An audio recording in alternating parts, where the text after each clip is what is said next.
Jujutsu Kaisen में अब तक बहुत सारे कैरेक्टर्स को इंट्रोड्यूस करवा दिया गया है। कई सारे कैरेक्टर्स जो हैं वो मर चुके हैं, कुछ मरकर वापस आ गए और कुछ जिंदा हैं, और सारे ही कैरेक्टर्स एक से बढ़कर एक हैं। अब वैसे तो जुजुत्सु काइसन के अंदर ना किसी भी कैरेक्टर के ऊपर फोकस नहीं किया जाता है, क्योंकि स्टोरी जो है वो काफी फास्ट पेस्ड रहती है और फाइट्स पर ज्यादा ध्यान रहता है। लेकिन मेरा फेवरेट, आपका फेवरेट, हम सब का फेवरेट, यहाँ तक कि इस यूनिवर्स में जो विलन्स है वो लोग भी उसे अप्रिशिएट करते हैं, जिसका नाम है सतोरु गोजो। शायद मैं सही प्रोनाउंस कर रहा हूँ, लेकिन ये जो कैरेक्टर है अब तक ये मुझे सबसे कूल कैरेक्टर लगा। हालांकि यूता भी बढ़िया है और तोजी तो बैडएस है ही, लेकिन ये कैरेक्टर सभी को बहुत ज्यादा पसंद आता है, गोजो। लेकिन ऐसा क्यों है? तो देखो, सबसे पहले तो मुझे लगता है कि इस कैरेक्टर को जो चीज इंटरेस्टिंग बनाती है वो ये है कि हमारे पर्सपेक्टिव से, यानी कि ऑडियंस के पर्सपेक्टिव से तो ये बहुत ही कूल है, लेकिन जो यूनिवर्स के लोग हैं, इस यूनिवर्स के जो स्टोरी के कैरेक्टर्स है जो उसके आसपास रहते हैं, वो उसे हेट करते हैं। तो इसे हम गुड राइटिंग कह सकते हैं। सुगुरु गेटो, यूजी, मेमे, इन 3 कैरेक्टर्स के अलावा जितने भी कैरेक्टर्स हैं जो कि उसके कलीग्स हैं वो उसे हेट करते हैं, क्योंकि उसका जो एटीट्यूड है उन लोगों के प्रति वो बहुत ज्यादा अजीब है। यहाँ तक कि नानामी ने तो कह भी रखा है कि भाई ये बंदा जो है वो रिलायबल जरूर है, लेकिन एज अ पर्सन मैं इसकी रिस्पेक्ट बिल्कुल नहीं करता। उताई में भी उसे बहुत ज्यादा हेट करती है, क्योंकि स्कूल के दिनों में गोजो उसे बहुत ज्यादा ट्रोल करता था, जबकि वो उसकी सीनियर थी।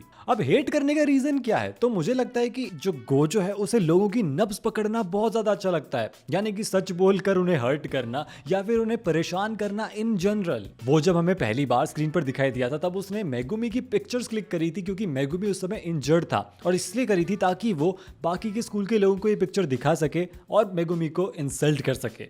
अगला है गुड इज नॉट काइंड। आप समझ ही गए होंगे, गोजो जो है वो वैसे तो बड़ा ही चिल बंदा है, हंसी मजाक मस्ती करता रहता है, लेकिन जब वो बैटलफील्ड में होता है तब इनमें से कोई सी भी पर्सनैलिटी उसकी बाहर नहीं आती। एनिमीज जब सामने होते हैं तब उससे खूंखार और उससे खतरनाक कोई भी नहीं है। बिना पसीना बहाए और बिना टेंशन लिए वो सैकड़ों सर काट सकता है और सैकड़ों लोगों को भगवान के पास पहुंचा सकता है। जब गोजो पहली बार जोगो से मिलता है तब वो कर्स्ड हेड को हंसते हंसते उखाड़ फेंकता है। और ये सब तो छोड़ो, जुजुत्सु सोसाइटी में उसके ऊपर भी बहुत लोग हैं, लेकिन उनसे भी ये नहीं डरता। और गोजो ने उन लोगों से कह भी रखा है कि भाई जिस दिन मेरा दिमाग खराब हो गया ना, मैं तुम लोगों को मारने से पहले 2 बार नहीं सोचने वाला। यहाँ तक कि जब उसे गेटो कैद कर देता है शिबुया आर्क के अंदर, जब वो जोगो और चोसो से फाइट कर रहा होता है, तब उसने कई सारे इनोसेंट लोगों को मरने दिया था, क्योंकि अगर वो कुछ एक्शन लेता तो और ज्यादा लोग मारे जाते। क्योंकि अगर वो कुछ एक्शन लेता तो और ज्यादा लोग मारे जाते। तो ये चीज बताती है कि गोजो कितना ज्यादा पत्थर दिल इंसान है बैटलफील्ड के अंदर। इसके अलावा गोजो की एक और स्पेशलिटी है जो मुझे बहुत ही ज्यादा अच्छी लगती है, ऑफकोर्स वो राइटर ने उसे दी है। तो पिछले 400 सालों में वो अकेला ऐसा सॉर्सरर है जो 6 आइज और लिमिटलेस कर्स टेक्निक के साथ में पैदा हुआ है। मतलब कि पैदा होते ही इतना सारा टैलेंट, और जब उसने अपनी पावर्स को कंट्रोल में करना सीखा, उसकी पावर्स और ज्यादा बढ़ी, तब उसे ब्लाइंड फोल्ड लगाना पड़ा था ताकि वो गलती से अपनी पावर्स को यूज ना कर सके। और कुछ भी कहो, जब उसने ब्लाइंड फोल्ड लगाया तब वो और ज्यादा कूल लग रहा था। उसके सफेद बाल और ये ब्लैक कलर का ब्लाइंड फोल्ड एक्चुअली में अच्छा लगता है यार। अच्छा, अब गोजो भले ही कितना ज्यादा एरोगेंट क्यों ना हो, वो सही समय आने पर हम्बल भी हो जाता है, या कह लो कि सिचुएशन उसे हम्बल कर देती है। जुजुत्सु काइसन 0 में हमने देखा कि गोजो कितना ज्यादा एरोगेंट था। उसे लगता था कि उसके पास इतनी सारी पावर्स है तो वो किसी और के लिए क्यों यूज करे, नॉन सॉर्सरर्स को बचाने के लिए अपनी पावर्स को क्यों यूज करेगा, वो लोग उसके क्या लगते हैं। लेकिन जब तोजी ने रिको को मारा और गोजो फेल हुआ, तब उसे समझ में आया कि उसकी जो पावर्स है और वो खुद कितना ज्यादा जरूरी है बाकी लोगों की सेफ्टी के लिए। और तब से उसने डिसाइड कर लिया था कि वो नॉन सॉर्सरर्स को प्रोटेक्ट करेगा। और ये जो फर्क है ना गेटो और गोजो के बीच में, इसी वजह से तो वो हमारा फेवरेट है। गोजो की एक और खासियत है कि वो समय के साथ साथ और वाइज होता चलता रहता है। जैसे कि जब उसे सुगुरु गेटो ने धोखा दिया तब उसे समझ में आया कि नॉन सॉर्सरर्स को वो अकेला प्रोटेक्ट नहीं कर सकता है, इसलिए अब उसने पूरी की पूरी सॉर्सरर्स की टीम बना रखी है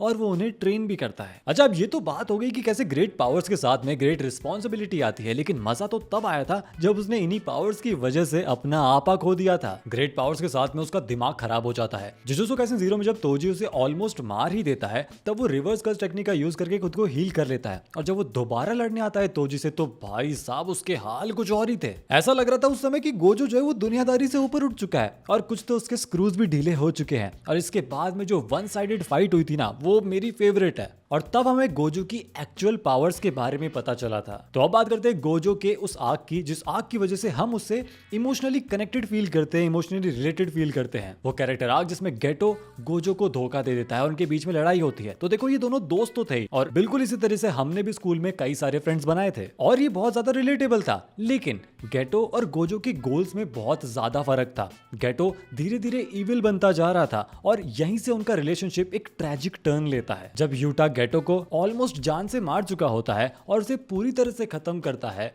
सतोरू गोजो। और इससे भी बुरी बात यह कि केंटाकू को गेटो की बॉडी मिल गई और फिर से वो गोजो के सामने आ गया उस चेहरे को लेकर, और इस बार उसने कैद भी कर लिया गोजो को। हालांकि ट्रैप होने के बाद में भी गोजो की जो बैडनेस है ना वो खत्म नहीं हुई थी, लेकिन अगर आप इस सीन को गोजो के पर्सपेक्टिव से देखोगे तो आपको पता चलेगा कि कितना दिल दहला देने वाला सीन था, और वो गेटो के चेहरे को देखकर ही डिस्ट्रैक्ट हुआ था, इसीलिए कैद हुआ, वरना नहीं होता। तो इन सब के अलावा जैसे कि मैंने पहले कहा था कि गोजो जो है वो बड़ा ही फनी बंदा है यार। उसने एक ड्राइंग बनाई थी जोगो और हानामी की। भाई कितना भी टैलेंट हो गोजो में, लेकिन आज के बाद मेरे भाई को चित्र बनाने को कोई नहीं कहेगा, इतना गंदा बनाया था। नो ऑफेंस, बट मैं कहूंगा कि मजनू भाई इज अ बेटर आर्टिस्ट। तो यार ये 100 में से कुछ 5-6 रीजंस थे कि हमें गोजो इतना क्यों पसंद है। बाकी के 29 जो है वो फिर कभी बताऊंगा। बाकी आप लोग बताओ कि आपको गोजो क्यों अच्छा लगता है। वीडियो अच्छी लगी तो लाइक और शेयर कर देना, और मैं आपको मिलूंगा अगली वीडियो में।